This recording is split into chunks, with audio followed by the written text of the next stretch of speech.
திருக்குறள் சிந்தனை. சூரியனை பார்க்காத தாமரையைப் போல கணவனை பார்க்காது அழகு இழந்திருந்த நீ சில நாட்களாக மிகவும் அழகோடும் பொலிவோடும் விளங்குகின்றாயே, காரணம் என்ன என்று தோழி தலைவியிடம் கேட்டார்.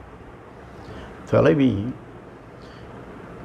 நனவில் என்னை விட்டு பிரிந்து சென்றவர் இன்னும் விரைந்து வரவில்லை, ஆதலால் கனவிலாவது அவரை கண்டு மகிழ்ந்துள்ளேன்.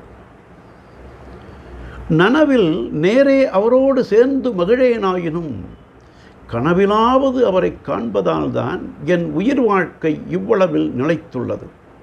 அவ்வாறு காணாது போயின் என் உயிர் மாண்டொழியும் என்பது உனக்கு தெரியாதா என்றாள். ஆகவே கனவு காட்சிதான் காதலியர்க்கு உயிர் ஆதாரமாக நின்று இன்பம் தருவதாக தெய்வப்புலவர் கனவு நிலை உரைத்தல் அதிகாரத்தில் நனவினால் நல்காதவரை கனவினால் காண்டலின் உண்டு என் உயிர் என்றார். நாளையும் சிந்திப்போம்.